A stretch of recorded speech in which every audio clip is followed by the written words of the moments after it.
നമസ്കാരം. മലയാളി വാർത്ത ഇൻസൈഡിലേക്ക് സ്വാഗതം. നമുക്കറിയാം, കുറച്ചധികം നാളുകൾ, ഒരു വർഷത്തിലേറെയായി അഹമ്മദാബാദ് എയർ ഇന്ത്യ ദുരന്തമുണ്ടായിട്ട് അതിന്റെ കാരണം എന്താണെന്ന് ഇപ്പോഴും വ്യക്തതയില്ല. ആ വിമാനത്തിലുണ്ടായിരുന്ന ഒരാൾ ഒഴികെ മറ്റെല്ലാവരും വെച്ച സംഭവം നമുക്കങ്ങനെ നിസ്സാരവൽക്കരിക്കാനും കഴിയില്ല. അതിന്റെ അന്വേഷണങ്ങൾ ഇങ്ങനെ നടന്നുകൊണ്ടിരിക്കുമ്പോൾ പലതരത്തിലുള്ള വിമർശനങ്ങളും നിരീക്ഷണങ്ങളും ഒക്കെ ഈ അവസാന ഘട്ടത്തിൽ വന്നുകൊണ്ടിരിക്കുകയാണ്. അഹമ്മദാബാദ് എയർ ഇന്ത്യ ഡ്രീംലൈനർ ദുരന്ത അന്വേഷണത്തിൽ വിമാനത്തിന്റെ ഫ്യൂവൽ കൺട്രോൾ സ്വിച്ചിന് കേടുപാടുകളോ അസാധാരണത്വമോ ഇല്ല എന്ന് കേന്ദ്ര സർക്കാർ പാർലമെന്റിൽ വെളിപ്പെടുത്തിയതോടുകൂടി പൈലറ്റ് അസോസിയേഷനുകളുടെ നിലപാടുകൾ വീണ്ടും വലിയ ചർച്ചയാവുകയാണ്. അപകടത്തെയും തുടർന്നുണ്ടായ അന്വേഷണത്തെയും മുൻനിർത്തി മുതിർന്ന വ്യോമയാന നിരീക്ഷകൻ ജേക്കബ് ഫിലിപ്പ് പങ്കുവച്ച നിരീക്ഷണങ്ങൾ നോക്കാം. ഏറ്റവും ഒടുവിലും അതിന്റെ പ്രധാന പൈലറ്റാണ്, അതിന്റെ ക്യാപ്റ്റനാണ് ഇതിന് പ്രധാന കാരണക്കാരൻ എന്ന് പറഞ്ഞ ക്യാപ്റ്റന്റെ വീട്ടിലടക്കം സന്ദർശനം നടത്തി ചോദ്യം ചെയ്തിരുന്നു.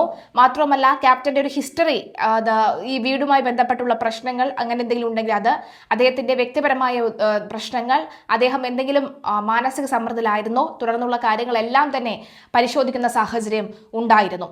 അഹമ്മദാബാദിൽ 260 പേരുടെ മരണത്തിനിടയാക്കിയ air India Boeing 787 Dreamliner ദുരന്തത്തിൽ വിമാനത്തിന്റെ ഫ്യൂവൽ കൺട്രോൾ സ്വിച്ചിംഗ് ലോക്കിംഗ് സംവിധാനത്തിന് യാതൊരു തകരാറുമില്ല എന്ന് ബോയിങ്ങിന്റെ സിയാറ്റിലെ ഫാക്ടറിയിൽ നടത്തിയ പരിശോധനയിൽ വ്യക്തമായതായി കേന്ദ്ര വ്യോമയാന സഹമന്ത്രി മുരളീധരൻ മോഹോൾ രാജ്യസഭയിൽ വ്യക്തമാക്കിയിരിക്കുകയാണ്.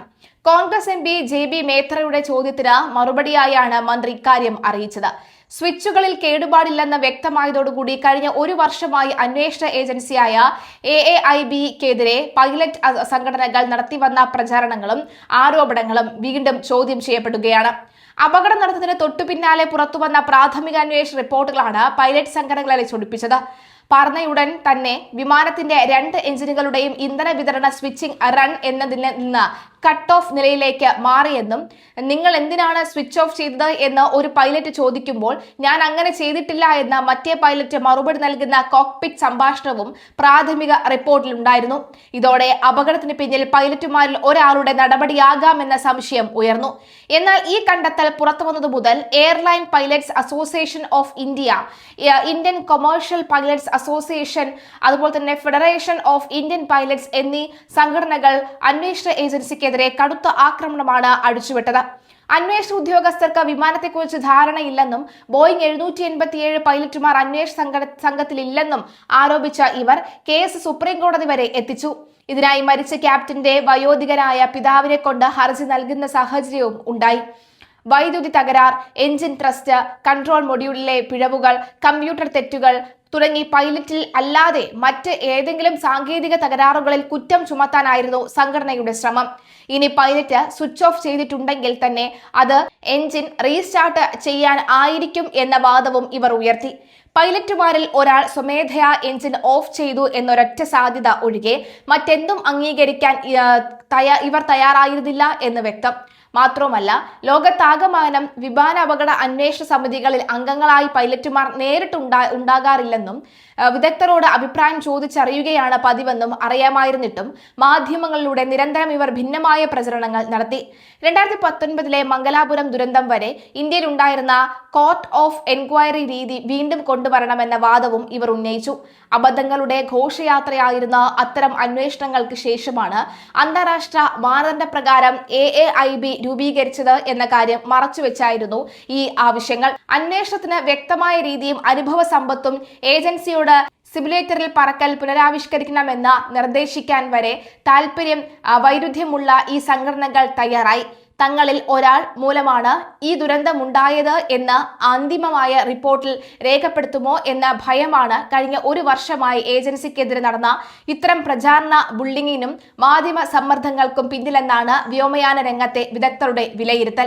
അതേസമയം അന്വേഷണത്തിൽ യാതൊരു കാലതാമസവും ഉണ്ടായിട്ടില്ലെന്നും വൻ ദുരന്തങ്ങളിൽ സമയപരിധി നിശ്ചയിച്ച് അന്വേഷണം പൂർത്തിയാക്കാനാകില്ല എന്നും കേന്ദ്ര സർക്കാർ വ്യക്തമാക്കിയിട്ടുണ്ട്. ത്രസ്റ്റ് കൺട്രോൾ മൊഡ്യൂളിന്റെ പരിശോധനകൾ പൂർത്തിയായ ശേഷം അന്തിമ റിപ്പോർട്ട് പൂർണ്ണമായും പരസ്യപ്പെടുത്തുമെന്നും സർക്കാർ രാജ്യസഭയെ അറിയിച്ചു. ജേക്കബ് കെ ഫിലിപ്പിന്റെ പോസ്റ്റിന്റെ പൂർണ്ണരൂപം നമുക്ക് നോക്കാം. കഴിഞ്ഞ കൊല്ലം ജൂൺ 12-ന് അഹമ്മദാബാദിലുണ്ടായ എയർ ഇന്ത്യ വിമാന അപകട അന്വേഷണത്തെപ്പറ്റി കേന്ദ്ര വ്യോമയാന സഹമന്ത്രി മുരളീധരൻ മോഹൻ രാജ്യസഭയിൽ JB മേത്തറുടെ ചോദ്യത്തിന് ഉത്തരമായി തിങ്കളാഴ്ച ഒരു കാര്യം പറഞ്ഞിരുന്നു. അമേരിക്കയിലെ സിയാറ്റിലുള്ള ബോയിംഗ് ഫാക്ടറിയിൽ കൊണ്ടുപോയി നടത്തിയ പരിശോധനയിൽ വിമാനത്തിന്റെ ഇന്ധന നിയന്ത്രണ സ്വിച്ചുകൾക്ക് കുഴപ്പമില്ലെങ്കിലും ഉള്ളതായി കണ്ടില്ല എന്ന ഈ മറുപടിയെ പറ്റി ഇന്ത്യയിലെ പൈലറ്റുമാരുടെ സംഘടനകളുടെ പ്രതികരണം ഒന്നും ഇതേവരെ കണ്ടില്ല. അപകട അന്വേഷണത്തിന്റെ പ്രാഥമിക റിപ്പോർട്ട് അപകടത്തിന്റെ പിറ്റേ മാസം പ്രസിദ്ധീകരിച്ചപ്പോൾ മുതൽ പൈലറ്റുമാരുടെ സംഘടനകൾ അപകട അന്വേഷണ ഏജൻസിയായ എയർക്രാഫ്റ്റ് ആക്സിഡന്റ് ഇൻവെസ്റ്റിഗേഷൻ ബ്യൂറോ എന്ന AIBക്കെതിരെ നടത്തിക്കൊണ്ടിരിക്കുന്ന ആക്രമണം സമാനതകൾ ഇല്ലാത്തതായിരുന്നു. വിമാനം പറന്നുയർന്ന ഉടൻ ഇന്ധന സ്വിച്ചുകൾ ഓൺ എന്ന നിലയിൽ നിന്ന് ഓഫ് എന്ന നിലയിലേക്ക് മാറിയെന്നും അതിനുശേഷം ഒരു പൈലറ്റ് മറ്റേ പൈലറ്റിനോട് നിങ്ങൾ എന്തിനാണ് സ്വിച്ച് ഓഫ് ചെയ്തത് എന്ന് ചോദിക്കുകയും ഞാൻ ഇങ്ങനെ ചെയ്തിട്ടില്ല എന്ന് മറ്റേ പൈലറ്റ് മറുപടി പറയുകയും ചെയ്തു എന്നുമുള്ള വസ്തുതകൾ പ്രാഥമിക അന്വേഷണ റിപ്പോർട്ടിൽ എഴുതിവെച്ചു എന്നായിരുന്നു AIB ചെയ്ത തെറ്റ്. ഈ റിപ്പോർട്ടുകൾ വായിച്ചാൽ പൈലറ്റുമാരിൽ ഒരാൾ മനഃപൂർവ്വം വിമാനം അപകടത്തിൽപ്പെടുത്തിയതാണ് എന്ന് തോന്നുമെന്നും അതുകൊണ്ട് അന്വേഷണം മൊത്തം തെറ്റായ ദിശയിലാണെന്നും അന്വേഷകർ ഈ വിമാനത്തെ പറ്റി കാര്യമായ ധാരണ ഒന്നുമില്ല എന്നും അന്വേഷണ സമിതിയിൽ ഇത്തരം വിമാനങ്ങളുടെ പൈലറ്റുമാരും മറ്റ് വിദഗ്ധരും ഇല്ലെന്നും തുടങ്ങി. ഈ ഒരു കൊല്ലം കൊണ്ട് അന്വേഷകർക്കും അന്വേഷണത്തിനും എതിരെ കിട്ടാവുന്ന എല്ലാ മാധ്യമങ്ങളിലൂടെയും ആരോപണങ്ങൾ ഉന്നയിച്ചുകൊണ്ടിരിക്കുകയായിരുന്നു പൈലറ്റുമാരുടെ സംഘടനകൾ. അന്വേഷണത്തിന് എതിരെ സുപ്രീം കോടതിയെ സമീപിച്ചത് അതിനു പുറമെയാണ്. ആരെങ്കിലും കുറ്റക്കാരാണ് എന്ന് പറഞ്ഞിട്ടില്ലെന്നും അന്വേഷണം നടത്തുന്നതേ ഉള്ളൂ എന്നും മാധ്യമങ്ങൾ പലതരത്തിൽ റിപ്പോർട്ട് വ്യാഖ്യാനിക്കുന്നതിന് തങ്ങൾ ഉത്തരവാദികളല്ല എന്നുമുള്ള AIBയുടെ പത്രക്കുറിപ്പ് അങ്ങനെ തന്നെ അവഗണിക്കുകയും ചെയ്തു. വൈദ്യുത തകരാറ്, എഞ്ചിൻ ത്രസ്റ്റ് കൺട്രോൾ മൊഡ്യൂളിലെ പിഴവുകൾ, സ്വിച്ചുകളുടെ സ്ഥാനം മനസ്സിലാക്കുന്നതിൽ കമ്പ്യൂട്ടറുകൾക്കും പറ്റിയ തെറ്റ്, എഞ്ചിനുകളിലെ നിയന്ത്രിക്കുന്ന കമ്പ്യൂട്ടറിനുണ്ടാവുന്ന മറ്റു തകരാറുകൾ തുടങ്ങിയവ എന്തെങ്കിലും കാരണങ്ങൾ അപകടം ഉണ്ടാകാമെന്നും അഥവാ ഇനി പൈലറ്റുമാർ സ്വിച്ച് ഓഫ് ചെയ്തിട്ടുണ്ടെങ്കിൽ അത് വിമാനം രക്ഷിക്കാൻ എനർജി എഞ്ചിൻ റീസ്റ്റാർട്ട് ചെയ്തതാകാമെന്ന അതിനുള്ള സാധ്യത എന്ന് തുടങ്ങി എയർലൈൻ പൈലറ്റ്സ് അസോസിയേഷൻ ഓഫ് ഇന്ത്യയും ഇന്ത്യൻ കൊമേഴ്ഷ്യൽ പൈലറ്റ്സ് അസോസിയേഷനും ഫെഡറേഷൻ ഓഫ് ഇന്ത്യൻ പൈലറ്റ്സും ഒരു കൊല്ലമായി ഉയർത്തുന്ന വൈവിധ്യമാർന്ന വാദങ്ങളിലൂടെ കടന്നുപോകുമ്പോൾ ഒരു കാര്യമാണ് ഏറ്റവും ശ്രദ്ധേയമായി തോന്നുക. പൈലറ്റുമാരിൽ ഒരാൾ സ്വമേധയാ വിമാനത്തിന്റെ എഞ്ചിനുകൾക്ക് ഓഫ് ചെയ്തു.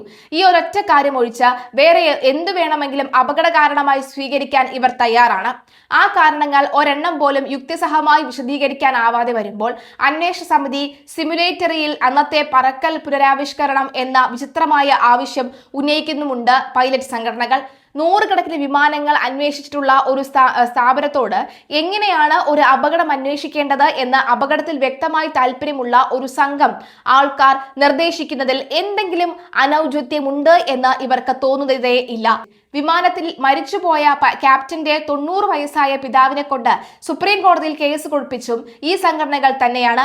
ഒരു വിമാന അപകട അന്വേഷണ സമിതിയിലും അംഗങ്ങളായി പൈലറ്റുമാർ ഉണ്ടാവാറില്ല എന്നും സാങ്കേതിക കാര്യങ്ങൾ സമിതി അംഗങ്ങളല്ലാത്ത വിദഗ്ധ പൈലറ്റുമാരോട് അപ്പോഴപ്പോഴായി ചോദിച്ചറിയുകയാണ് പതിവെന്നും അറിയാമെങ്കിലും ബോയിങ് 787 പൈലറ്റുമാരില്ലാതെയാണ് അന്വേഷണം നടത്തുന്നത് എന്ന് മാധ്യമങ്ങളോട് നിരന്തരം പറഞ്ഞുകൊണ്ടേയിരിക്കുന്നു ഇവർ. കോടതി ജഡ്ജിയുടെ നേതൃത്വത്തിൽ കോർട്ട് ഓഫ് എൻക്വയറിയാണ് വേണ്ടതെന്നായിരുന്നു മറ്റൊരു ആവശ്യം. 2010 മംഗലാപുരം വിമാനാപകടം വരെ ഇന്ത്യൻ അപകട അന്വേഷണം നടത്തിയിരുന്നത് കോർട്ട് ഓഫ് എൻക്വയറി ആയിരുന്നു. അബദ്ധങ്ങളുടെയും പിടിപ്പുകേടിന്റെയും ഘോഷയാത്രയായതിനാൽ തന്നെ ആ അപകട അന്വേഷണത്തിന് ശേഷമാണ് രാജ്യാന്തര വ്യോമ ഗതാഗത സംഘടനയുടെ ചട്ടം അനുസരിച്ച് ഇന്ത്യയിലും എയർക്രാഫ്റ്റ് ആക്സിഡന്റ്സ് ഇൻവെസ്റ്റിഗേഷൻ ബ്യൂറോ സ്ഥാപിതമായത് എന്ന കാര്യം പൈലറ്റ് സംഘടനയുടെ തലപ്പത്ത് ഇരിക്കുന്നവർക്ക് അറിയാത്തതല്ല. തിരിച്ചു പറയാനും വാദിക്കാനും പരിമിതികളുള്ള അന്വേഷണ സമിതിക്ക് എതിരെ നിരന്തരം നടത്തിക്കൊണ്ടിരിക്കുന്ന ഈ പ്രചാരണ ബുള്ളിങ്ങുകളും വിവിധ മാധ്യമങ്ങളിലൂടെയുള്ള സമ്മർദ്ദം ചെലുത്തലിലും ഒരു കാരണമേ ഉള്ളൂ. കൂട്ടത്തിൽ ഒരാൾ മൂലമാണ് ഈ അപകടം ഉണ്ടായത് എന്നെങ്ങാനും അന്വേഷണ സമിതി ഒടുവിൽ എഴുതി വെച്ചാലോ എന്ന ഭീതി. എന്തായാലും നിലവിലെ സാഹചര്യത്തിൽ പൈലറ്റ് തന്നെയാണ് ഇതിനുള്ള അല്ലെങ്കിൽ പൈലറ്റിന് ഉണ്ടായ ഏതെങ്കിലും തരത്തിലുള്ള പെട്ടെന്നുണ്ടായ ഒരു നീക്കം തന്നെയാണ് പൈലറ്റാണ് എല്ലാത്തിനും കാരണം എന്ന് വരുത്തി തീർക്കാൻ ഒരു സംഘം ശ്രമിക്കുന്നു എന്ന് പൈലറ്റുമാരും, എന്നാൽ സത്യം പറയാതിരിക്കാൻ വയ്യ എന്ന് പൈലറ്റ് ഈ AIBയും പറയുമ്പോൾ നമുക്ക് കാത്തിരുന്ന് കാണാം എന്തായിരിക്കും ഇതിന്റെ സത്യാവസ്ഥ എന്നുള്ളത്.